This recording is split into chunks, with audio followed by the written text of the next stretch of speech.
All right, so let's talk a little bit more in depth about extruding and modifying a 3D object. No matter how you create it, whether it's from a shape or selection, or even a selected layer, or even a text layer we're going to talk about in a little bit, it's going to, by default, extrude the object to a certain point. Now, what is extruding? Well, it's merely just extending an object on the z-axis. If you remember, right, we were talking about the x and y axis when it comes to two dimensions, the y being the vertical axis and then the x being the horizontal axis, and those are the only two dimensions in a 2D application.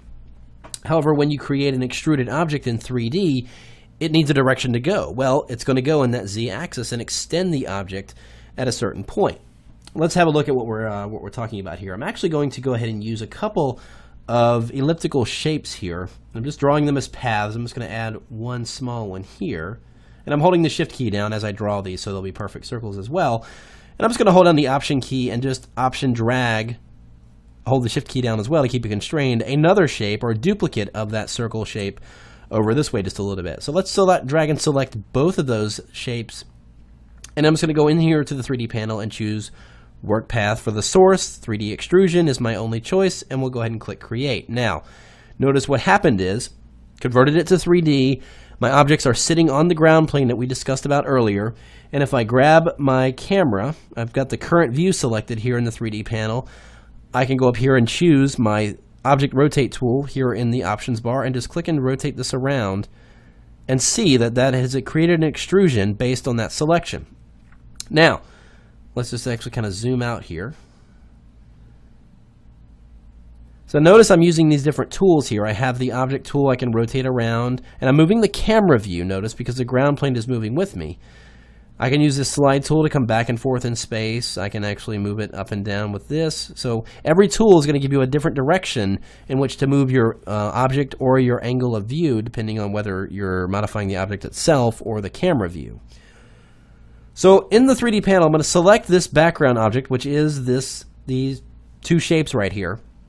And you'll notice that we have a slider for the extrusion depth. Well, if I take that and push it to the right more, you'll notice that the extrusion gets deeper and deeper and deeper on my object. And then let's just kind of zoom out here so we can really see what's happening here. I'm just going to zoom it out, nudge it down here. So again, I'll select that object and go all the way out and extend it to its furthest point. And that's how far the extrusion goes. Now I can go further, of course, if I go over here and highlight the scale along z-axis and extend this even further beyond what the number has given me. So that's a little trick. If you're trying to extrude an object and you want to go further than what these numbers allow you to do, you can just stretch it out. And I know it is stretching. Just know that it is stretching this object. So if you add a texture, it will stretch the texture as well. So just be aware of that.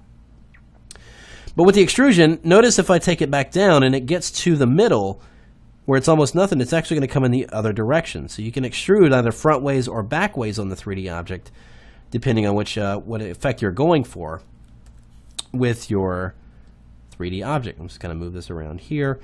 So again, I'm selecting the background. I can bring it forward by going in the negative for the extrusion depth or going into the positive, and that will extrude it backwards in space, as you see right there.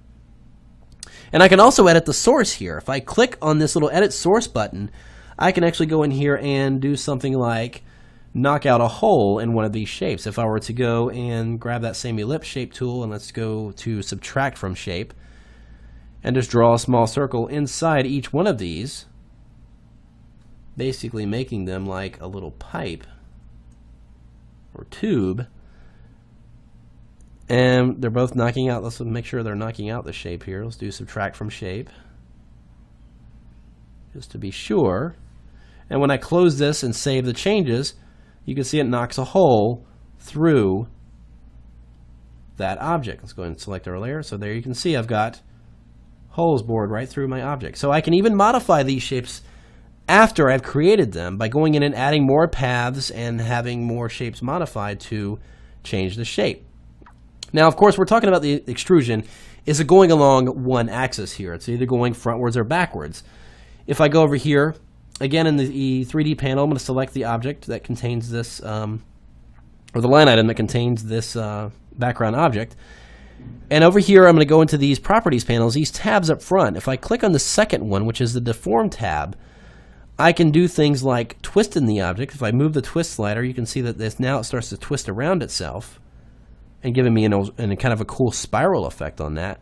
I can have it taper it down or up as it gets closer. And notice the interesting result this gives me with that object. And of course, the great thing is that these effects are live, so I can actually extend the extrusion. If I want to make it bigger, I can go into that deform section and twist it a little bit more to get me kind of a cool symbol effect in there. I can also go down here to the horizontal and vertical angles, move these back and forth, and actually bend my object on that particular axis. And so you could bend it or shear it, which is basically turning it at an angle, a really sharp angle, or I can go ahead and do a bend, and it will just bend it along the axis as well. Now, you can also do this on this widget. Remember this widget I was talking about? This allows you to do it more freehand, so I can actually twist this around in 3D space depending on which area I hover over. I can extend the extrusion or decrease it. I can change the twisting of it with this widget here. Notice if I move that around, I can just take the twisting down, down, down, and then go over here and just modify this positioning here. I can increase the size, all using that widget. So all the properties, again, of this widget here are the same properties over here in the deform section of the properties panel. They're just, the difference is just one is on screen and one is in the panel. Now, if you want to get more precise measurements or settings, then you would certainly want to use the sliders or even input the numbers in here in these specific settings to get a very specific setting. But otherwise, you can go in here and just manually move these around and play around with the angles until you get what you're looking for. So you're not just stuck with the straight extrusion of an object, but you can take it further than that and do twisting and tapering and do all these different things to play around with different effects. And this works on any layer that you've converted to 3D. Again, whether it's from a path, a text layer, a selected layer, and again, don't forget that you have that feature where you can go in there and edit the source. This was something that was not available in CS5, was once you created a 3D object, you could not go back and change it.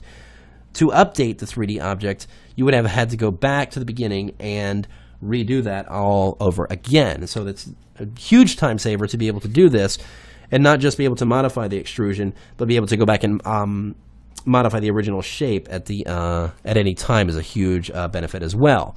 Now, in the next lesson, we're going to take a look at the crown jewel, I think, of all the 3D features inside Photoshop, and that is being able to create 3D text. But not just 3D text, editable 3D text. Now, as I mentioned in CS5, when you would create 3D text, it would rasterize the text, thus making it uneditable no matter how far you went with it. Now we have the ability to edit the text, even after we've applied a number of different surface properties and complex features to it, still have that editable text. So let's take a look at that in the next lesson.